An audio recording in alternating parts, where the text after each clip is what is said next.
வசனங்களை கொடுப்பதற்கு முன்பாக ஒரே ஒரு காரியம், முழு சபைக்கு ஆண்டவர் சொன்ன ஒரு காரியத்தை உங்கள் மத்தியில வசனமாக சுட்டி காண்பிக்கிறேன். ஏசாயா தீர்க்கதரிசன புத்தகம் 59வது அதிகாரம் 1வது வசனம். சில பேர் சந்தேகப்படுகிறோம், வார்த்தைகள் தாமதிக்கிறது, உங்க வாழ்க்கையில மனசோர்வு உண்டாகிறது. ஆகையினால் அநேகருடைய உள்ளங்கள் அந்த மனசோர்வுகளும் ஆசீர்வாதங்கள் தாமதிப்பதும் இதெல்லாம் வருவதனால மனசோர்வு அடைந்து வசனத்தை சந்தேகப்படுகிறீர்கள். ஆகையால தேவ ஆவியான சபைக்கு சொல்லுகிறார், அவர் வார்த்தையில உண்மை உள்ளவர். கைகளை உயர்த்தி நல்லவர் அல்லேலூயா சொல்லுங்க. ஆகையினால இந்த 59வது அதிகாரம் 1வது வசனத்தை சொல்கிறார், ரட்சிக்க கூடாதபடி கர்த்தருடைய கை குறுகி போகவில்லை. கையை உயர்த்தி நல்லவர் ஆமென் சொல்லுவாங்க. கேட்க கூடாதபடிக்கு அவருடைய செவி மந்தமாகவும் இல்லை, அவருடைய கை குறுகல. உங்களை ஆசீர்வதிக்க அவர் சித்தமா இருக்கிறார். ஒரு பெரிய ரட்சிப்பை இந்த மாதம் ஆண்டவர் கட்டளையிட போகிறார். திருச்சபைக்குள்ள ரட்சிக்கப்பட்டவர்கள் சபையில அனுதினமும் வருவதை நீங்க இந்த மாதம் சபையில பார்ப்பீர்கள். ஆமென் சொல்லுங்களேன். என்னாகும் 23:19 சொல்லுகிறாரு, பொய் சொல்ல தேவன் ஒரு மனிதன் அல்ல, மனமாற அவர் ஒரு மனுபுத்திரன் அல்ல, அவர் சொல்லியும் செய்யாதிருப்பாரோ. கைகளை உயர்த்தி ஆமென் சொல்லுங்க. வசனத்தும் நிறைவேற்றாது இருப்பாரோ. நிச்சயம் ஆண்டவர் வாக்கு தத்தங்களை நிறைவேற்ற அவர் வல்லவர். இதை ஏன் நான் பெற்றுக்கொள்ள முடியவில்லை என்றால், என்னாக ஏசாயா தீர்க்கதரிசன புத்தகம் 59வது அதிகாரம் 2வது வசனம் சொல்கிறாரு, என்னுடைய அக்கிரமம் தான் பெரிய தடையா இருக்கு, என்னுடைய பாவம் தான் ஆண்டவருடைய சமூகத்துல போய் அந்த செவிக்கு எட்டாதபடிக்கு பெரிய தடையா இருக்கிறது. ஆகையால் திருச்சபையினுடைய கவனத்திற்கு உங்கள் பரிசுத்தத்தை காத்து கொள்ளுங்க, பரிசுத்தமாய் வாழ முயற்சி எடுங்க, உங்களை அடிக்கடி நீங்க சுத்திகரித்துக் கொள்ளுங்க. தேவனுக்கேற்ற பரிசுத்தமாய் வாழ உங்களை ஒப்பு கொடுக்கும் பொழுது கர்த்தருடைய கை உங்களோடு இறங்கி வரும். ஆமென் சொல்லுங்களேன். அவர் சொன்ன வாக்கு தத்தங்களை அவர் நிறைவேற்ற வல்லவராய் இருக்கிறார். இந்த வசனங்கள் நேற்று ஜெப வேளைகள்ல திருச்சபைக்கு சொல்ல வேண்டிய கட்டாயத்தை ஆண்டவர் சொல்ல சொன்னார். அதனாலதான் இதுவரை இல்லாம எப்பவுமே வாக்கு தத்தங்களை கொடுத்துருவோம். இந்த நாள் கர்த்தர் சொல்லி இருக்கிறார், உங்களை ரட்சிக்க போகிறார், உங்களை விடுவிக்க போகிறார். அல்லேலூயா. உங்கள் ஜெபத்துக்கு பதில் வர போகிறது. சொன்னதை செய்வார் ஆண்டவர். சொன்னதை செய்து முடிக்கிறவங்களை அவர் கைவிடவே மாட்டார். இந்த மாதம் அநேக ஆசீர்வாதங்களை எல்லாரும் பார்ப்பீங்க. குறிப்பா ஆவிக்குரிய நன்மைகள் நிறைய இந்த மாதம் நீங்கள் பெற்றுக்கொள்வீங்க. கர்த்தரோடு இருக்கிறது நல்லா உணர முடியும். அந்த அபிஷேகம் இந்த மாதம் திருச்சபையில பெருக போகிறது. ரட்சிப்பு இல்லாத சில குடும்பத்துல இந்த மாதம் ஒரு பெரிய ரட்சிப்பை கர்த்தர் கட்டளையிட போகிறார். அவருடைய கை குறுகல, ரட்சிக்கிற கரம். எத்தனை பேர் ஆமீன் சொல்கிறீங்க?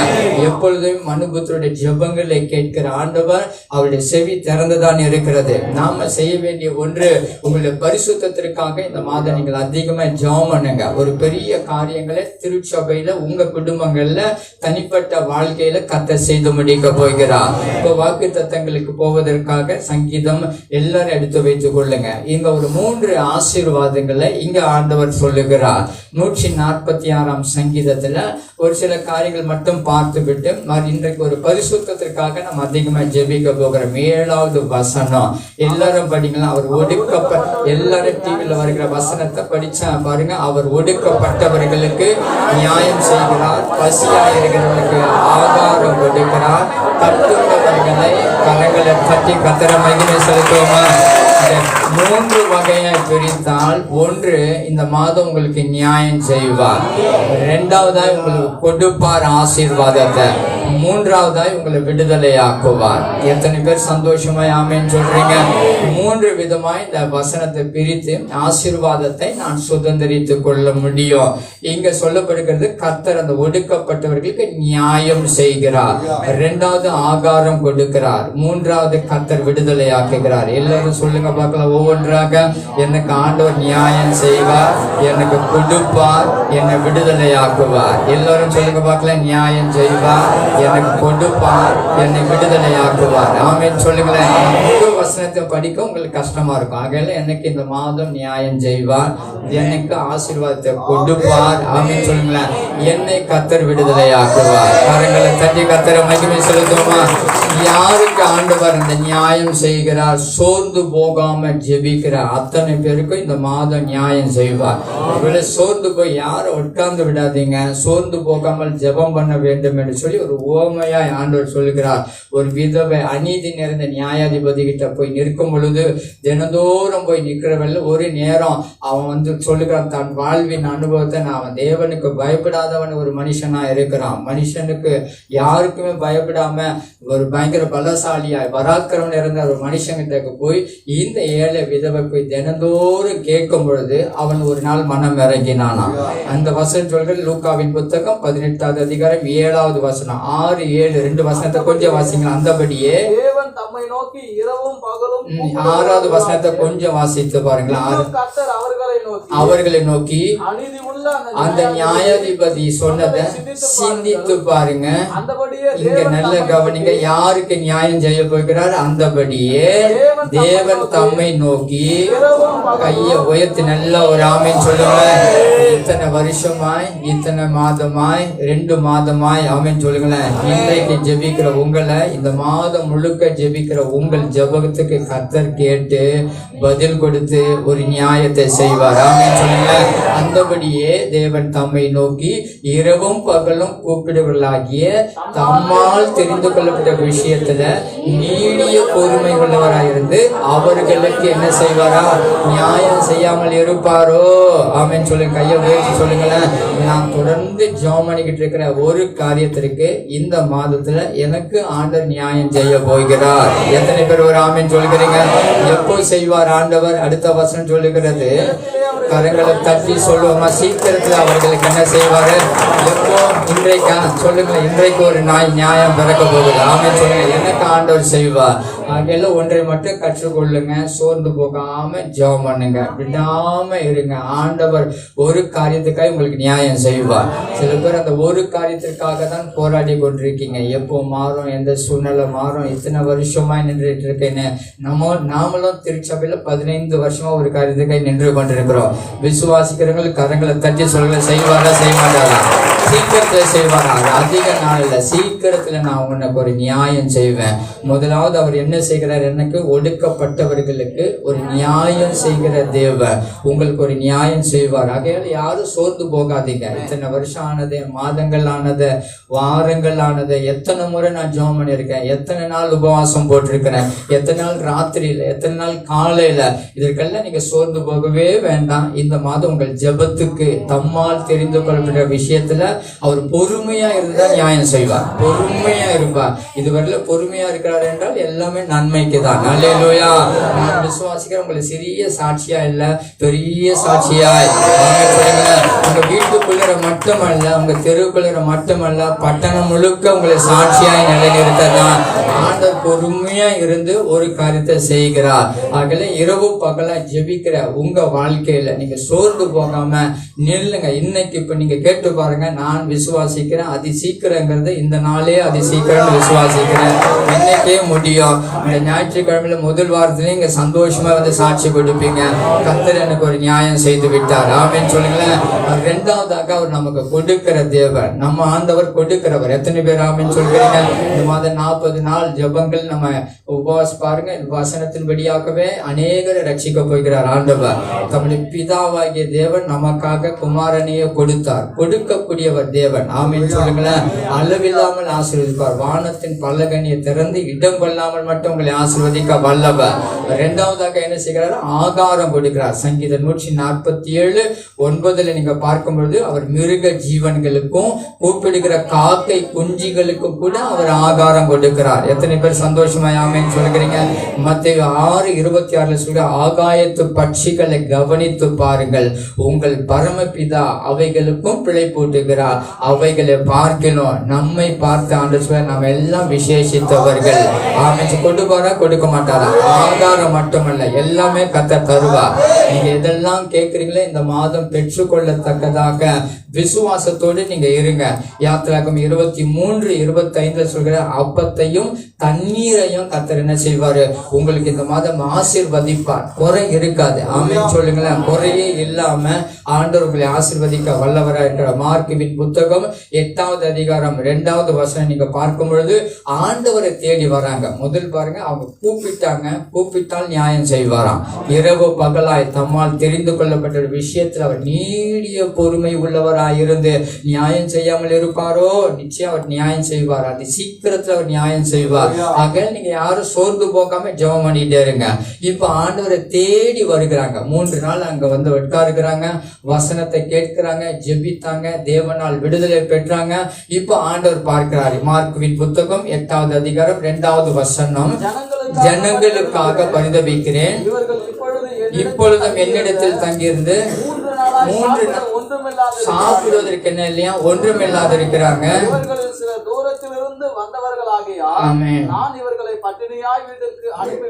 பட்டினியாய் வெறுமையாய் ஒன்றும் இல்லாம தேடி வந்த உங்களை அனுப்பிவிட்டால் நீங்கள் வழியில் என்ன செய்வீங்களா, நீங்க சோர்ந்து நமக்காய் பரிதபிக்கிற ஆண்டவர். கையை உயர்த்தி எத்தனை பேர் சந்தோஷமா வேலையில உற்சாகமா நான் பார்த்தேன். 4:40 இந்த இடத்துல நிரம்பிட்டாங்க போட்டு. ஆமென் சொல்லுங்களேன். இவ்வளோ உற்சாகத்தோடு கத்தரை தேடி வந்த உங்களை வெறுமையா அனுப்ப நினைக்கிறீங்களா? வெறுமையா அனுப்பிட்டா நீங்க சோர்ந்து போயிடுவீங்கன்னு அவருக்கு தெரியும், எனக்கு கூட தெரியும், அவருக்கு எல்லாமே தெரியும். இந்த மாதமாவது ஒரு நன்மை கிடைக்காதா என்று சொல்லி பல மாதங்களாய் உங்களுக்கு கிடைக்காத ஒரு பாக்கியத்தை இந்த மாதம் கத்தர் உங்களுக்கு செய்ய போகிறார். உங்களை இந்த மாதம் சோர்வடை விட பண்ண மாட்டார் ஆண்டவர். ஆமென் சொல்லுங்களேன். பட்டினியாய் அனுப்பிவிட்டால் அவர்கள் வழியில் என்ன செய்வார்களே, சோர்ந்து போவார்களே. இப்போ அங்க இருக்கிற சீஷர்களுக்கு ஒரு பெரிய கேள்வி எழுவது, இத்தனை பேருக்கு இந்த வனாந்திரத்துல அப்பங்களை கொண்டு இவர்கள் எப்படி நம்ம திருப்தியாய் நடத்தக்கூடும்? ஆண்டவர் சொல்ற, உங்களிடத்துல என்ன இருக்கு? நான் விசுவாசிக்கிறேன், எல்லாம் கவனிங்க, உங்ககிட்ட இருக்கிற வருமானத்தை வைத்து இந்த மாதம் கடனை அடைப்பார். அல்லேலூயா. இருக்கிற கொஞ்சம் சொற்பம் அதையே மிச்சப்படுத்தி இனி வருகிற காலம் எல்லாம் நீங்க ஆசீர்வாதமா இருப்பீங்க. நமக்கு தெரியாது நமக்கு எப்படி அடையும், என்ன சூழ்நிலை நமக்கு புரியாது. சீஷர்களுக்கு தெரியல, இத்தனை காரியம் இவ்வளவு பேருக்கு எப்படி நான் திருப்தியா நடத்த முடியும் என்று அவங்களுக்குள்ள ஒரு கேள்வி எழுப்புகிறது. அவர் கொஞ்சமா இருந்தாலும் அதை ஆசீர்வதித்து அதை பெருக பண்ண அவர் வல்லவர். கையை உயர்த்தி நல்லவர். ஆமென் சொல்லுவேன். அப்ப இவங்க சொல்றாங்க, 7 அப்பங்கள் என்னிடத்துல உண்டு. அப்போ 6வது வசனம் சொல்லுகிறது, மார்க் 8:6 அந்த அப்பத்தை அவர் என்ன செய்தார், ஸ்தோத்திரம் பண்ணி, கையை உயர்த்தி நல்லவர். ஆமென் சொல்லுங்களேன். இருக்கிறது கொஞ்சமா இருந்தாலும் ஸ்தோத்திரம் பண்ணுங்க, இந்த மாதம் எல்லாம் பெருகும். ஆமென் சொல்லுங்களேன். இல்லாத ஒரு காரியத்துக்காக நீங்க சோர்வடைஞ்சிடாதீங்க, வரல என்று சொல்லி புலம்பிடாதீங்க. இதுல வைத்து நான் எப்படி குடும்பம் நடத்துவேன்னு சொல்லி மன சோர்வுக்கு இடம் கொடுக்காதீங்க. இருக்கிறதற்காய் ஸ்தோத்திரம் பண்ணுங்க. அதை கத்தர் தந்திருக்கிறார். அவர் தராம உங்களுக்கு ஒன்றை வராது. ஆமென் சொல்லுங்களேன். அவர் தராவிட்டால் நீங்கள் ஒன்றும் பெற்றுக்கொள்ளவே முடியாது. இப்ப ஆண்டவர் அதை வாங்கி நல்ல ஸ்தோத்திரம் பண்றார் பாருங்க. வாசிங்க அந்த 6வது வசனம் மட்டும். தரையில பந்தி இருக்க கட்டளையிட்டு அந்த 7 அப்பங்களையும் எடுத்து ஸ்தோத்திரம் பண்ணி விட்டு அவர்களுக்கு பரிமாறும்படி சொன்னார். வாசிங்க. அவர்கள் ஜனங்களுக்கு பரிமாறினார்கள். சிறு மீன்களும் அவர்களிடத்தில் இருந்தது. அவர் அவர்களையும் ஆசீர்வதித்து அவர்களுக்கு பரிமாறும்படி சொன்னார். கையை உயர்த்தி எல்லாரும் சொல்லுங்க. அவங்க அவர்கள் சாப்பிட்டு திருப்தி அடைந்தார்கள். கையை உயர்த்தி நல்ல ஒரு ஆமென் சொல்லுங்க. இந்த மாதம் உங்களை திருப்தியாய் உங்களை ஆசீர்வதித்து நிரப்பி வந்த ஒவ்வொருவரையும் அனுப்ப போகிறார். அல்லேலூயா. இன்னும் நான் விசுவாசிக்கிறேன், நீங்க மீதம் எடுத்து வைக்கத்தக்கதான ஒரு கிருபைகளை தருவார். எப்படி செய்வார், என்ன செய்வார்ங்கிறத நம்ம யோசனைகள், உங்க நினைவுகள் அவர் நினைவுகள், அவர் வழிகள் வேறு, நம்முடைய வழிகள் வேறு. அல்லேலூயா. நம்ம நினைப்பதற்கு வேண்டிக் கொள்வதற்கு அதிகமாய் கிரியைகள் நடப்பிக்கிற ஆண்டவர். எத்தனை பேர் ஆமென் சொல்கிறீங்க? நீங்கள் ஜெபிப்பதை பார்க்கல அதிகமாய் ஆண்டவர் செய்வார். இந்த மாதம் விசுவாசிக்கிற உங்களை திருப்தியாய் நடத்துவார். உங்க வீட்டுக்குள்ள ஒன்றுமே குறை இருக்காது, வருமானங்கள்ல குறை இருக்காது, ஆகாரத்துல குறை இருக்காது. இன்னும் நீங்க எதை கேட்கிறீங்களோ கர்த்தர் அதை தர வல்லவரா இருக்கிறார். காக்கை குஞ்சுகளுக்கும் ஆகாரம் தருகிறாரா? ஆமென் சொல்லுங்களேன். அவைகளை பார்க்கல நீங்களும் நானும் விசேஷித்தவர்கள். கையை உயர்த்தி நல்லவர். ஆமென் சொல்லுங்களேன். நியாயம் செய்வார், நமக்கு கொடுப்பார். 3வது கரங்களை தட்டி சொல்லுங்க, விடுதலை ஆக்குவார். ஆமென் சொல்லுங்க. விடுதலை தருவாரா? அதெல்லாம் அந்த பாடல் வரியை பாருங்க. விடுதலை தருபவர், விண்ணப்பம் செய்பவர். உங்களுக்கு எதுல விடுதலை வேணும்? ஆவிக்குரிய சோர்வு இருக்கா? இன்றைக்கு விடுதலை தருவார். ஆமென் சொல்லுங்களேன். சரீர போராட்டமா? இன்றைக்கு ஆண்டவர் விடுதலை தருவார். ஏதோ ஒரு சத்துருவினால் சிறைப்பட்ட ஒரு அனுபவமா? இன்றைக்கு ஒரு விடுதலை தருவார். ஜெபிக்க முடியாத ஒரு சிறையிருப்பான், இன்றைக்கு ஒரு விடுதலை உண்டாக போகுது. ஆமென் சொல்லுங்களேன். ஊழியம் செய்ய முடியாம கட்டப்பட்ட நிலை இருக்கா, இன்றைக்கு ஒரு விடுதலை தருவார். ஒருவேளை வீட்டுக்குள்ள ஏதோ ஒரு பில்லி சூனிய மந்திரங்கள்லாம் இன்றைக்கு கர்த்தர் விடுதலையாக்க போகிறார். கட்டப்பட்ட நிலையில இருக்க யாரா இருந்தாலும் அவருடைய நாமத்தினாலே இன்னைக்கு விடுதலை உண்டாக போகுது. தம்முடைய ஆவியை அவர் அனுப்ப போகிறார். ஆமென் சொல்லுங்களேன். சங்கீதம் 68:6 சொல்லுகிறாரு, தேவன் தனிமையானவர்களுக்கு வீடு வாசல்களை ஏற்படுத்தி, ஆமென் சொல்லுங்களேன், தருவார வீடு வாசல்ல. எத்தனை பேர் இடம் வாங்குவீங்க இந்த மாசம்? கையை உயர்த்துங்க. எத்தனை பேர் வீடுகளை கட்ட ஆரம்பிப்புக்கு வருங்க? ஆமென் சொல்லுங்களேன். கட்டுண்டவர்கள் அவர் என்ன செய்வாரா? விடுதலையாக்குவார். வீடு வாசல். போன மாதம் இதே வார்த்தையை கொடுக்கும்போது நிறைய பேர் வீடுகளை கட்ட ஆரம்பித்தார்கள். இடங்களை வாங்குவதற்கு கிருபை தந்தார். இந்த மாதம் சில பேருக்கும் கர்த்தர் வீடு வாசலை ஏற்படுத்தி ஆசீர்வதித்து நிலங்களை கர்த்தர் வாங்க கிருபை தருவார். அல்லேலூயா. நீங்கள் இந்த மாதம் ஆசீர்வாதமா இருப்பீங்க. கட்டுண்ட உங்க வாழ்வை ஆண்டவர் விடுதலை ஆக்குவார். 102 சங்கீதம் 19 சொல்லுகிறது, கர்த்தர் கட்டுண்டவர்களின் பெருமூச்சை கேட்கவும் ஆண்டவர் பெருமூச்சை கேட்கிற தேவன். ஆமென் சொல்லுமே. சங்கீதம் 102:20 பார்க்கும்போது தம்முடைய உயர்ந்த பரிசுத்த தலத்திலிருந்து அவர் பார்க்கிறார். வானங்களிலிருந்து பூமியின் மேல் அவர் கண்ணோக்கமாக இருக்கிறார். அவருடைய கண் இந்த திருச்சபை முழுவதும் உலாவி வருது. எத்தனை பேர் ஆமென் சொல்கிறீங்க? சபைக்கு வருகிற யாரா இருந்தாலும் அவங்க விடுவிக்க தான் அவருடைய கண் உலாவுது. இந்த ஸ்தலத்துல ஜெபிக்கிற ஜெபத்துக்கு அவருடைய கண்கள் திறந்திருக்கு. கையை உயர்த்து நல்ல ஒரு ஆமென் சொல்லுங்க. அந்த ஜெப ஆலயத்துல 18 வருஷமாய் அங்க கூனியா இருந்தால் நிம்மறவே முடியல. கையை உயர்த்தி, அந்த மாதிரியான பிரச்சனை இருக்கா? இந்த பிரச்சனையில இருந்து மீண்டு என்னால வெளியே வர முடியல. இன்னைக்கு ஆண்டவர் உங்களை பார்த்துட்டார். உங்கள் பெருமூச்சை கேட்டு விட்டார். உங்கள் கட்டெல்லாம் இன்றைக்கு அற போகுது. உங்கள் சிறையிருப்பெல்லாம் உடைய போகுது. எதுல உங்களால நிமிர முடியல? கையை உயர்த்து ஒரு நிமிஷம் ஆண்டவர்கிட்ட சொல்லுங்களேன். இந்த காரியம் உங்களால நிமிர முடியல. குனிந்த சபைக்கு நீங்க வந்து கொண்டிருக்கலாம். ஒரு காரியத்துல உங்களால தலை குனிந்து நின்ற நிலை தான், நிமிரவே முடியல. ஐயோ எப்போ ஆண்டவரே இது மாறுங்கிற நிலையில உங்களுடைய இருதயங்களை எண்ணிக்கொண்டிருப்பீர்கள் என்றால், இந்த மாதம் நான் விசுவாசிக்கிறேன், ஆண்டவர் உங்களை இங்க அழைத்தது நோக்கம் என்ன தெரியுங்களா? இன்றைக்கு உங்களை விடுதலை ஆக்கி உங்களை நிமிர்ந்து நடக்க தான் கர்த்தர் செய்ய போகிறார். ஆமென் சொல்லுங்களேன். இப்போ அந்த பெண் அங்க கூனியா இருக்கிற அந்த பெண்ணை தான் ஆண்டவர் பார்க்கிறார். லூக்காவின் புத்தகம் 13:11 அவள் நிமிரக்கூடாத ஒரு கூனி, நிமிரவே முடியல. விசுவாசிங்க, இன்னைக்கு அந்த கட்டுண்டவர்களை கர்த்தர் விடுதலை ஆக்குகிறார். ஆவியில இருக்கலாம் கட்டு, சரீரத்துல இருக்கலாம் கட்டு, வருமானத்துல இருக்கலாம் கட்டு, குடும்பத்துல இருக்கலாம் கட்டு. இப்படி பலவிதமான கட்டுக்கள் நமக்கு விரோதமாய் கட்டுண்ட நல்ல சிறைப்பட்ட ஒரு அனுபவம். கட்டுண்ட நிலை என்றால் சிறைப்பட்ட ஒரு அனுபவம். அந்த சிறையிருப்பை கர்த்தர் இந்த மாதம் திருப்ப போகிறார்.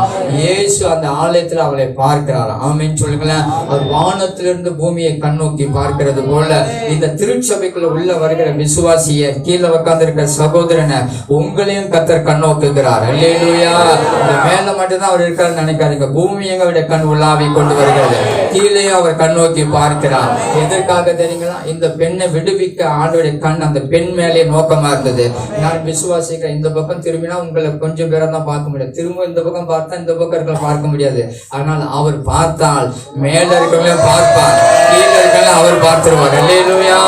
எதற்காக? இயேசு பாருங்க 13:12 சொல்லுகிறது, இயேசு அவளை பார்த்து தம்மிடத்துல அழைத்து பலவீனத்திலிருந்து என்ன செய்தாய்? விடுதலையாக்கப்பட்டாய். எத்தனை பேருக்கு பலவீனம்? ஒருவேளை ஆவிக்குரிய ஒரு சோர்வு, பரிசுத்தத்தை காத்து கொள்ள முடியும், பலவீனப்பட்டு விழுந்து இருக்கலாம். இன்னைக்கு ஆண்டவர் தூக்கி நிலைநிறுத்த போகிறார். சரீரத்துல இருக்கலாம், ஆவிக்குரிய வாழ்வில் இருக்கலாம், எதுவா இருந்தாலும் இந்த மாதம் விடுதலையின் மாதம். ஆமென் சொல்லுங்களேன். இப்போ ஆண்டவருடைய கை என்ன செய்கிறது? அவள் மேல் தமது கைகளை வைத்தார். உடனே இந்த வசனத்தை எல்லாரும் படிங்க. என் மேல கர்த்தர் என்ன செய்வாரு? கைகளை வைப்பாரு. உடனே அவள் என்ன செய்தாள்? சொல்லுங்க, நான் இந்த மாதம் நிமிருவேன். அல்லேலூயா. நிமிர்ந்த உடனே இவள் யாரை மகிமைப்படுத்தினாள் தெரியுங்களா? கரங்களை தட்டி தேவனை அவள் என்ன செய்தாள்? மகிமைப்படுத்தினாள். இப்ப கர்த்தர் உங்களை நிமிர பண்ண வைப்பார். ஆமென் சொல்லுங்களேன். உங்களுடைய எல்லா வெக்கங்கள், தலைகுனிவுகள், அவமானங்கள், சிறையிருப்பு, போராட்டம், நெருக்கம், நிந்தைகள் இந்த மாதத்துல கர்த்தர் இதற்கு எல்லாம் ஒரு முடிவை தர போகிறார். ஏதோ கட்டுண்டு இருக்கீங்க, சிறைப்பட்ட ஒரு அனுபவம், வெளியே வர முடியல, முடியல. கர்த்தர் இன்றைக்கு உங்களை கண்ணோக்கி விட்டார், உங்களை விடுதலையாக்க. 18 வருஷமா இருந்த பிரச்சனைக்கு ஒரு முடிவு வந்தது. இது அடிக்கடி நம்ம கேட்கிற சத்தியம் தான். ஆனால் இன்றைக்கு வாக்கு தத்துவம், கர்த்தர் உங்களை விடுதலையாக்க போகிறார். சொல்லுங்களா, எதுல விடுதலையாக்க போகிறார்? 18 வருஷமா இருந்த ஒரு போராட்டம், ஆண்டவர் அந்த மகளை விடுவித்தார். நிமிர முடியல, உங்க வாழ்க்கையில நிமிர முடியாம பல வருஷமாய் குனிந்து இருக்கலாம். நாம 15 வருஷமா குனிந்து இருக்கிறோம். இந்த மாசம் நிமிர வைப்பார் கர்த்தர். எல்லா சபையில ஒரு ஸ்தோத்திர ஜெபம் இருக்கும். எத்தனை பேர் ஒரு ஆமென் சொல்றீங்க? ஒரு நாள் போதும் கர்த்தருக்கு. எத்தனை பேர் ஆமென் சொல்றீங்க? ஒரு நிமிஷம் போதும். ஆண்டவர் கண் இமைக்கிற நேரத்துல அவர் ஒரு காரியத்தை செய்து விட்டு கடந்து போவார். ஆகையில நீங்க யாரும் சோர்ந்து போகாதீங்க. 3 ஆசீர்வாதம். 3 சொல்லுங்க பார்க்கலாம். 1, அவர் நியாயத்தை செய்கிறவர். 2வது என்ன செய்ய போகிறார்? எனக்கு அவர் நிறைய ஆசீர்வாதத்தை கொடுக்க போகிறார்.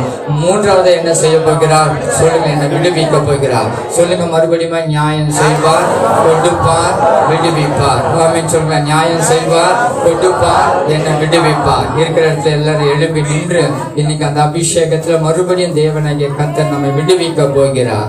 எல்லாரும் இருக்கிற இடத்துல ஒரு நிமிஷம் எழுப்பி நிற்போமா? எல்லாரும் எழுப்பி நின்று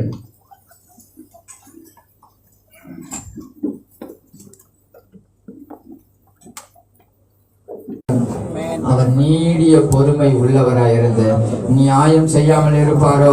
நியாயம் செய்கிறவர். ஆமென் சொல்லுங்க. கைகளை பேசுங்க. இந்த மாதம் அவர் நியாயம் செய்வார். 2வது எனக்கு அவர் கொடுப்பார். ஆகாரத்தை மட்டுமல்ல, எல்லா நன்மை எனக்கு அவர் செய்ய வந்தவர். 3வது சொல்லுங்க, எல்லாரும் ஆவியில நிரம்பி சொல்லுங்க, இன்றைக்கு ஆண்டவர் என்னை விடுதலை ஆக்க போகிறார். சிறைப்பட்ட வாழ்விலிருந்து, ஆவிக்குரிய போராட்டத்திலிருந்து, சரீர பலவீனத்திலிருந்து, பிசாசின் வல்லமையிலிருந்து எனக்கு ஒரு விடுதலை. கரங்களை தட்டி நல்ல ஆவியில உயர்த்தோமா? விடுதலை தருபவரே, ஆமென். செய்பவரே, ஆமென். விடுதலை தருபவரே,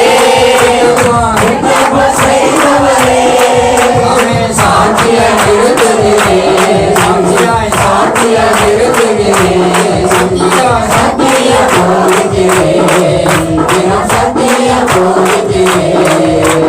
பரிசுத்த ஆவியே, பரிசுத்த ஆவியே,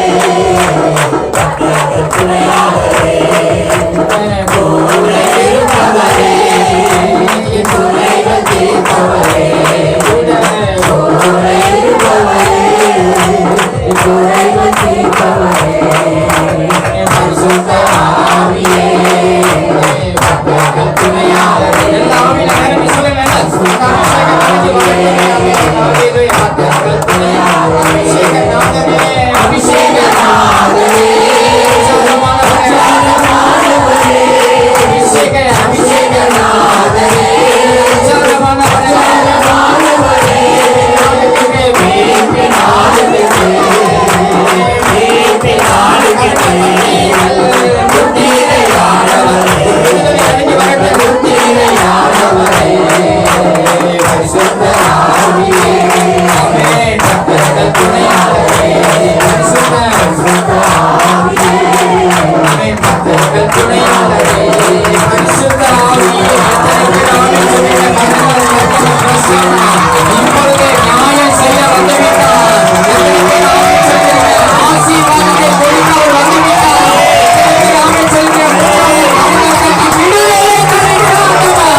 குனிந்து வெட்கப்பட்டு வேதனைப்பட்டு தலை குனிவோடு நிற்கிறீர்களா? கைகளை உயர்த்துங்க. ஆண்டவர் அந்த பெண்ணின் மேல கை வைத்தார். உங்கள் மேல் மேல இருக்கிற உங்கள் மேல இப்ப கை வைக்க போகிறார். கீழே இருக்கிறவங்க மேலயும் கர்த்தர் கையை வைக்க போகிறார். ஆண்டவர் கை பட்ட மாத்திரத்துல அந்த பெண் நிமிர்ந்தாதான் பாருங்க. இப்ப நிமிர போறீங்க. அந்த பிரச்சனையை பார்த்து சொல்லுங்க, இயேசுவின் நாமத்தினால எங்களை விட்டு போய் என்று சொல்லி நாங்கள் கட்டளை விடுதலை உண்டாகுது. அந்த கருத்தை எத்தனை பேர் ஆகும் சொல்றீங்க? அந்த பிரச்சனைகள் மத்தியில வந்த பிள்ளைகளுக்கு ஒரு நியாயம் செய்ய போகிறீங்க. ஒரு காரியத்தை பிள்ளைகளுக்கு நீங்க கொடுக்க போகிறீங்க. மூன்றாவது நீங்க விடுதலை தர போகிறீங்க. இந்த வார்த்தையின் வெளியாகவே ஆண்டவர் நீர் ஆசீர்வதிப்பீராக. ஒரு விஷயம் ஆண்டவர் நமக்கு இன்றைக்கு ஒரு எச்சரிப்பு கொடுத்தாரு. ரட்சிக்கப்படாதபடி என் கை குறுகி போகவில்லை என்று சொன்னாரு. கையை உயர்த்திக்கல. உங்க அக்கிரமம் தான்ப்பா, உங்க பாவம் தான் ஒரு பெரிய தடை இருக்கு. கையை உயர்த்துங்க. ஆண்டவர் நாங்க மன்னிப்பு கேட்கிறோம். எங்களுக்கு ஒரு நியாயம் வரணும். நாங்க ஜெபித்து விட்டோம். எங்கள் ஜெபத்தை கேட்கறீங்க, நீங்க விசுவாசிக்கிறோம். ஆனால் இன்னும் சில பாவம் இருக்கிறதுனால அதுக்கு ஆசீர்வாதத்துக்கு தடை இருக்கு. எங்கள் இருதயங்களை சுத்தமாக்குங்க. எங்கள் ஆவி ஆத்மா சரீரத்தை சுத்தமாக்குங்க. எங்கள் பாவங்கள்லாம் கழுவுங்கப்பா. அந்த பாவத்தை அப்படியே அறிக்கையிடுங்க. என்ன அக்கறம் உங்க வாழ்க்கையில இருக்கு, எந்த பாவம் இருக்கோ ஆண்டவருக்கு மன்னிப்பு கேளுங்க. இப்பொழுது ஆண்டவர் அப்ப